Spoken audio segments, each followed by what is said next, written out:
Hi. Hi. Welcome to Book Pop. I'm Jamie Anderson. And I'm Molly Fish.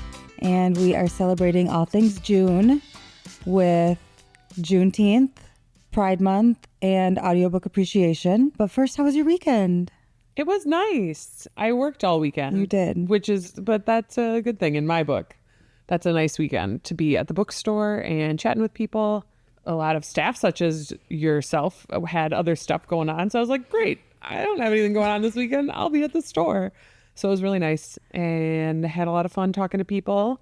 Yeah, you worked for me on Sunday, so I could go to my grandma's 90th birthday party. I know. There was a lot of people there. It got very overwhelming. You have a big family on that side? Yeah, but it's also like extended family and Sure. lots of cousins and cousins of cousins. And By the time you get to 90, you've racked up quite a lot of family, I bet. exactly. Good And for her. yeah, some of her friends, she had somebody who she went to high school with who shared her same birthday. So they celebrated their birthday like every year together, which my is super God. sweet. And he was there. And yeah, Where was it? Was it like at a big park or at someone's house? it was at my aunt and uncle's house. Oh, wow. Yeah, they built a new house just south of Madison, and it was my first time being there. It's a beautiful house. It's like completely off the grid. They have solar energy, and yeah, it's Nice. It's pretty neat. So when the apocalypse comes, we're all going to your aunt and uncle's house. Exactly. We're covered. And yeah, it was cozy, and she had a good time. That's so nice. Yeah. I made a veggie tray. I went a little overboard. Like I showed up with this giant veggie tray. But there's a lot of people. There was a lot of people. It was fine. All right. Did you have to take a lot of it home? No, I left it because we left probably like a half hour early before it ended. Mm-hmm. Like I said, it was very overwhelming. And everybody was like, who's that? Because they couldn't remember who anybody was. Oh, boy. Do you have to wear name tags? Yeah, it was intense. But it was a lot of fun. Good. It was chill. It was a beautiful day. I know. It looked so nice from inside the bookstore. Looking out the window. I know I've gotten lucky with a lot of rainy days in the bookstore lately, which is my favorite time to be in the Great time to be bookstore. here. But it's also a lot of other people's favorite time to be here. So it's pretty busy, which is fine. Yesterday, I had a couple that was doing a lake loop on their bikes, but they specifically were stopping to buy books as part of their lake loop, which was really cute, except they bought like 4 chunky books and they're putting them all into their like bike backpacks. And I was like, oh, so are you almost done with the lake loop? And they were like, no, we're just starting. I was like, is this like a weight loss technique? You're like adding weight to your body before you do the lake loop so you can work up your sweat. No kidding. And I was like, they said, no, they just didn't really calculate it and didn't expect to buy such chunky books. So other people were having a great day, enjoying the weather and still stopping to buy books as part of their outdoor adventures. Yeah. But I had a great time here. I love being here on Sundays. It's like such a peaceful day at the bookstore. I agree. I love working Sundays. We always fight over them, basically. A little bit. No, I'll do it. Yeah, you win. No, I'll do it. You win most of the time, though, since I work most other days. Yeah. Where do we want to start? With Pride discussion? Yeah, let's talk about gay books. We love those. That sounds super fun. I'm reading one right now. My current read is Big Swiss by Jen Began. And actually, this was brought up when we did our interview with Lindsay Christians, and she really liked it. And it is like that kind of offbeat character, the protagonist, and she's going through some stuff, and she has some trauma from a young age when her mom died of suicide, and she's carrying that with her, and her relationships are a little messed up, and she starts having an affair with a woman. Okay, so I'm going to back up. She transcribes therapy sessions for a sex therapist. Right. So she's not the therapist, though, right? No. She just is a transcriber. Right. So she slightly less moralistically ambiguous. I don't know what I'm trying to say. Maybe Still not, morally though. an Yes. issue. Okay, never mind. Keep going. She listens to these therapy sessions, and then she types them out to give them back to the therapist because he wants to write this book. Well, one of his patients, she nicknamed Big Swiss. And traumatic event happened to her. She talks about it. Then she meets her in real life. And then Randomly? Not randomly. yes, randomly. Oh, okay. They're at the dog park. Oh. Randomly runs into her. After a minute, she's like, I know who this is. And then she kind of starts dropping things that she heard in the transcript, which intrigues Big Swiss. Yes. And she calls herself Rebecca, even though that's not her name. So she has a whole different persona that she's presenting to the client or to the patient. Yeah. And then she starts having a sexual relationship with her. It gets pretty juicy. And also Big Swiss is married. So it's this. Oh, okay. It's very messy. Very messy. It's very messy. Like juicy messy though, like where you're like, ooh. More like, ugh. Oh, okay. Kind of cringe messy. Yeah. A little bit. And she lives in this like extravagant, crumbling, like Grey Gardens-esque house. Whoa. And there's just details about that are like really rich in the writing. So it's fun. That's a fun aspect of it. But yeah, I'm really enjoying it. How far are you? I'm a little over halfway. Okay. Yeah. So it's still building. Too. It's still building. I don't know what's going to happen. It can't be good. Oh, it can't be. It can't be good. That does sound very compelling though. Yeah. Like you want to know what's going to happen. It's like watching a car crash a little bit. Mm-hmm. I just read Five Broken Blades by May Corland, which I have right here. And I pick up because I have to tell everyone why I bought it, which if you are watching the video, you can see the sprayed edges, which are some of the most beautiful sprayed edges I've ever seen in my life. Yeah. There's a whole picture on it. It's not just like sprayed shiny colors. It's a whole thing. And as you're reading it, you can, and there's like trees and different colors in the sun. It like really does add to the richness of what you're reading, which was not, a 5-star read. I will say I picked it up for the cover and because it was billed as one of these new Fourth Wings, right? So Fourth Wing was this huge breakout hit for Entangled, which is an imprint that is doing a lot of romantasy. And so now they're putting out more romantasy with sprayed edges and saying like, this is the next Fourth Wing, but it's like on every book. Yeah. Like they're kind of pushing all of these, like throwing a lot of spaghetti at the wall, hoping another one sticks and blows up like Fourth Wing did. Yeah. So I feel like I have to read some of them to be like, are you the next Fourth Wing? Right. And it's just not. We all know how I feel about Fourth Wing and how much I loved it and I loved the characters. I couldn't put it down. I could put this down. And I did a couple times and was like, all right. Most of that for me was because it is a lot of different perspectives. There's 6 different characters that you're jumping between. I got to tell you, having finished the book, still don't know what 5 Broken Blades refers to. Because at first I was like, there's 6 characters. And is one of them, like, like you think maybe one of them's going to die or something's going to happen such that the 5 remaining will be 5 Broken Blades. No, that doesn't really happen. There's just 6. It's jumping between 6 characters and they're all paired off in their own little love story. So it's 3 couples. It's fine. It's loosely based on some Korean mythology, which again, I got really excited about. I love things based on mythology and learning about those. There's very little magic though, or any kind of myth going on. It's just kind of this like made up magical kingdom. And they're all trying to kill this king. And the king is supposedly a god king. They're trying to figure out how they can make him mortal so they can kill him. But all it is like you got to take his crown off.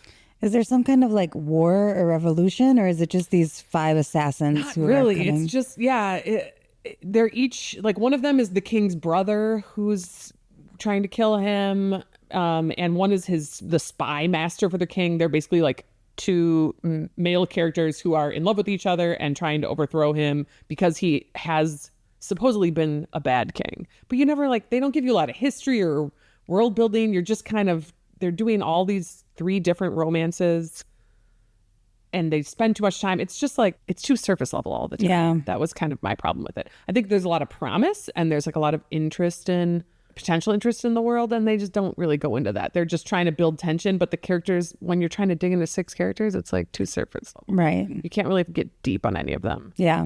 So I didn't love it, but it was fine. And it kind of picked up once so the first half of the book, they're in these couples and they're all just going towards where the king lives and going through their own little obstacles. Okay. And you're trying to get to know the couples. And then they all meet up like, 2/3 of the way through the book and they're conspiring together. So and you can actually see how they all fit together. And you're like, okay, this makes more sense. Would you call it romantasy? Great point. It was barely fantasy. And other than it just didn't take place like on, in our world as we know it. It was barely romance in some way. I mean, there wasn't like a lot of spicy stuff. There's a lot of like implied stuff like, ooh, we opened the door on one of the couples and, they were just buttoning their pants or something. Like something had happened, but there's no like real spicy description. Okay. Not that there has to be romance, but it's very soft core. And so I found out this author, May Corland, is typically a YA writer. And I was like, this makes a lot more sense. The writing is YA and the plot is not YA. Like it was maybe a little too ambitious for YA. And that's why they were like, let's call it adult. But it didn't really fully come together for me. So anyway, it was still entertaining. There's going to be a second one. The whole thing is set up for a sequel. Like it kind of ends anticlimactically. And then they set up like, because we have to go now do this other thing as a group. And I'm like, maybe I would like the second one more since I already know the characters and I don't have to like go through that whole part. But it's hard once you read the first one and then there's something about the second one that is still intriguing and you feel like you've already come so far. Yeah, I know. I feel that way about Three Body Problem and the sequel to that. Like that was a struggle for me. But people say the second one like completely broke them. And then I want to read it. It's a whole like, 4 books though that it you're is going to get into? And it's not just a sequel. It's a series. Yeah. I think a duology is easier for me to wrap my head around of like, okay, I'll read the second one. It's just kind of like a longer book. So Five Broken Blades, May Corland, it was fine. It was just kind of like complicated YA plot, but there was some cute stuff. Some of my favorites. So if you want like great, cozy, romantasy, queer fiction, I would suggest instead The House in the Cerulean Sea by T.J. Klune. This is not going to be old news to people who love cozy fiction or who love romantasy because it has been out for a while. But those who have not read it yet, I would just love to put in a plug for it because it's so sweet and cute and it's got amazing character development. The short synopsis is that there is this like magical orphanage and there's like a Dumbledore character who oversees it. And then there's a social worker who's coming to check in on all these kids, these like magical kids, and make sure they're doing okay. And then the social worker and the Dumbledore character are like falling in love. Aww. And so there's like low stakes. There's some stakes because like there's these magical kids that have like, a lot going on and they're trying to keep them safe and they're trying to, kind of explore these feelings they have in like a safe way that doesn't hurt the kids. And it's really a sweet book. And there's like little fairy characters. It's just, I think, so the description on the front, the blurb is, it's like a being wrapped up in a big gay blanket, simply perfect by V.E. Schwab wrote that blurb. And it is just like cozy and sweet and highly recommend The House in the Cerulean Sea by T.J. Klune. If you want some cozy romantasy for Pride Month. One of my favorite queer romance books is Seven Husbands by Evelyn Hugo. And I read that not too long ago, but it's like juicy. And then she's a movie star in the 50s and she's trying to hide her sexuality, even though her best friend is her lover. And she has all these marriages that kind of work to hide it. And she's in her old age and she's talking to this reporter and laying it all out there in like a memoir that she wants published posthumously. There's also like these twists at the end and like who that reporter really is to her. And it's a bit of a mystery. It's definitely more spicy and intense. That sounds like super cozy. And like you said, low stakes. This one is a little bit more higher stakes and dramatic. But it's also that like you get to see the arc of the character over time, which is something that we've talked about that we really like in any book. Yeah, Did you read it? I did. You did, yeah. I read it like last summer and loved it. Yes. And it was one of those where I'm like, ugh, is the hype real? Because it was so popular. And then I was like, Taylor Jenkins Reid. She's written so many books. Exactly.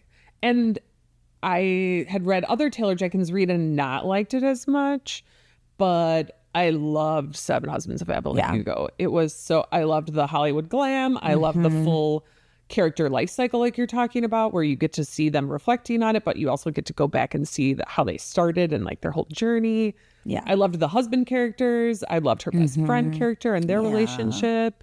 And like the ending, everything. It was so good. And they were like, they were very complex characters. They were. Yeah. It brought so much to it. It didn't read as much like contemporary romance in that way, where it was I agree. a little more literary than I expected. Yeah, that's a great one. Yeah. And queer children's books. I know, we have those too. And I love children's books that celebrate our differences, and especially ones that give you some history and can provide history to parents maybe that don't know some of these things. So I wanted to call out The ABCs of Queer History by Dr. Seema Yasmin and illustrated by Lucy Kirk. The illustrations are super cute. The history, it goes like letter by letter, and it's really beautiful still. Like, here I just opened it to B, which is one of my favorites because it says books. Like, B is for belonging, feeling safe, being accepted, making us bold. B is for beautiful. And it goes through, then it does talk about different characters by name, but mostly it's just like the positivity of and really putting queer history in positive light, even though there's obviously been a lot of struggle, but there is so much to celebrate. And it's a very celebratory, beautiful book. It is educational. There's also a whole index in the back that has notable people and like the dates they lived and what they did. And so there's a little bit more specific information even that's very educational for anyone, not just kids. But I think kids would really learn a lot and just get to celebrate acceptance and beauty and diversity. And I just love this book, The ABCs of Queer History by Dr. Seema Yasmin. It's really beautiful. So that's one of my favorites this month. But we have some of our favorite Pride Month selections called out in multiple places in the store. So there's a lot more to be had. Hi, this is Angela Russell, host of the Black Oxygen podcast. So I am a Black woman that loves Wisconsin. That sounds like an oxymoron, but it is absolutely true. And I know I'm not the only Black person that loves this state. Black Oxygen Podcast is all about amplifying the Black voices all throughout Wisconsin and a little bit beyond. I hope that you'll check out the podcast soon and let me know what you think. Take care. Bye. Hi, Amy Impellizzeri, host and creator of I Know How This Book Ends podcast, and I have a confession to make.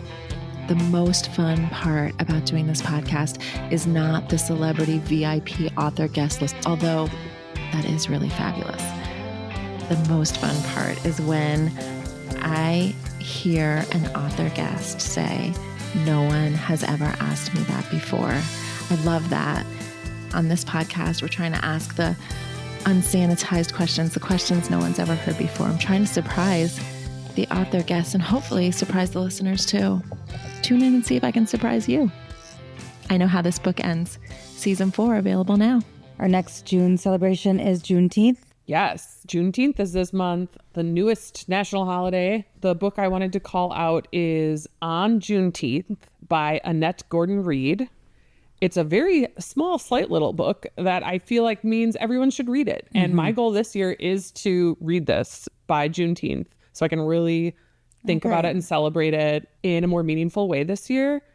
I think the description of this book is really helpful. It says it's part memoir, part local history, part contemplative essay on the meaning of Texas as American myth, and reveals a historian whose scholarship will never be limited. Annette Gordon-Reed is a historian, so it's nonfiction, but she's talking about her life. She's talking about Texas. As we know, Juneteenth is the celebration of when Black people in Galveston, Texas were first told about emancipation in 1865. It has a lot of personal memoir, and that's one of the reasons why I want to read this, is to just hear her story. And I like the idea of some personal history along with actual history. Yeah. And learning more about Texas at that time. So on Juneteenth, I think it's a great one. It's super, we're talking about 100 pages max.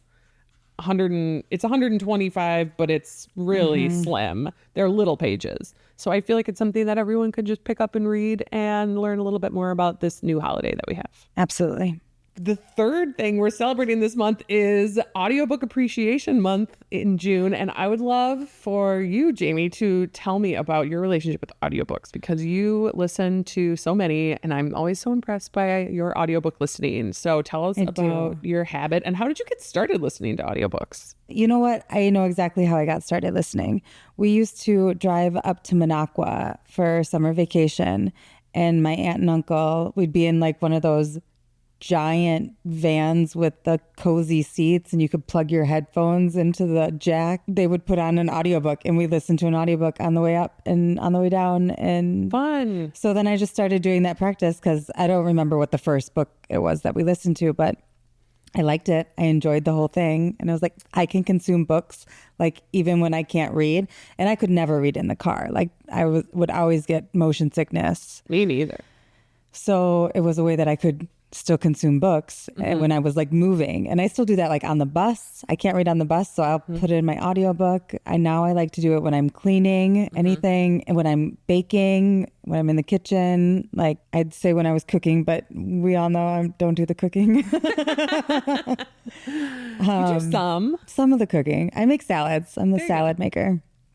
But like right now I'm probably like 50-50 for the year, how many books I've read and how many audiobooks I've consumed. Wow. But I'm also not the fastest reader. I get to make up for my slow reading by also being able to use this other way to read books. So that's my problem with audiobooks, is that I'm a somewhat fast reader, and then I feel like it really slows me down. Like I can read a book faster than I can listen to it. Yeah. And if I'm putting it on 1.5 speed, so I get through it faster, then you're missing then I'm stuff. losing a lot of the vibes of having someone read to you, right? Yeah. Like, I don't know. I'm a 1.2, 1.3 listener. Yes. And it really depends on the narrator a lot of times. Sometimes they're so slow and they I'm leave just these like, huge pauses in between sentences. yeah, I can't hang out. Like then you're going to lose me for that too. So I will do 1.3, 1.2 for a slow narrator. And I do like audiobooks. For me, if I have trouble sleeping, if I wake up in the middle of the night and I can't fall back asleep, which does happen to me because like people with anxiety, your brain just turns on in the middle of the night and then you can't turn it off. So my way to turn off my brain is to just have someone else be saying words into my earballs, so that I can just like... I needed that this morning. I was up at 3:19, which is like the magic number. I know if I'm up in the middle of the night, it is 3:19 a.m. Mine's 4. It's always 4. But I go to bed a little later than you too. So That's I feel true. Like it's probably similar. It probably works out. Yeah.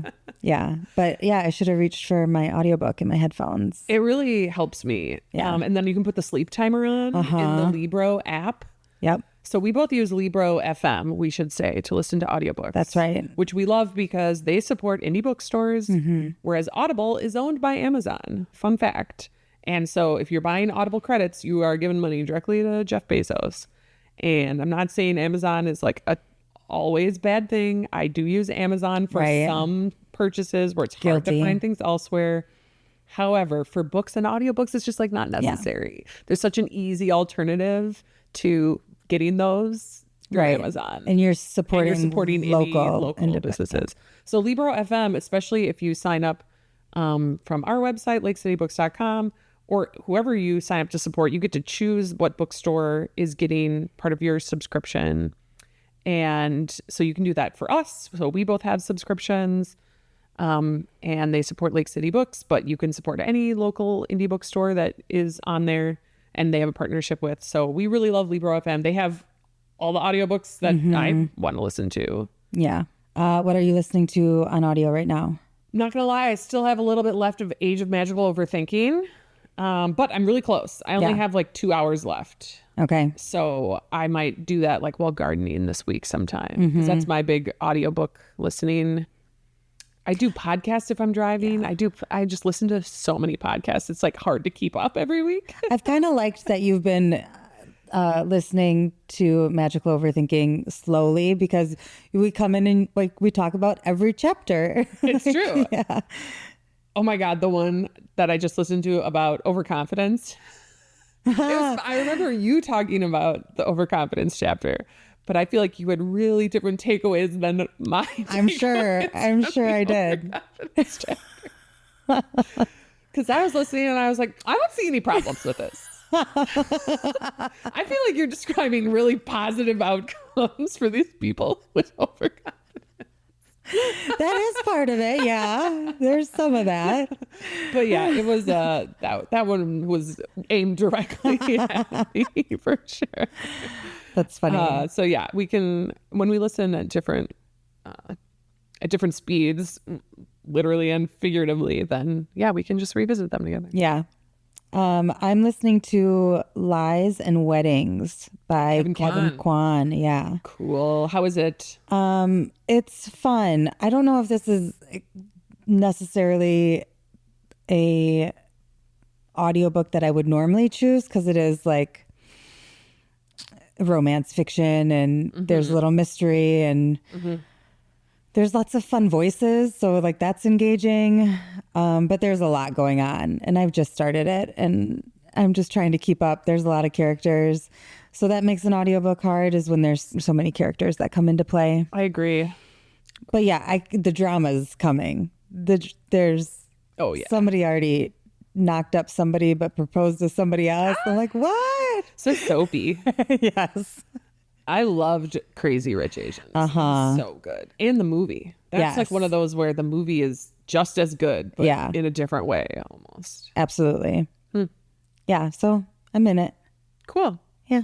Pride Month, all month. Lots of celebrations around Madison. Lots of featured items around the bookstore. For sure.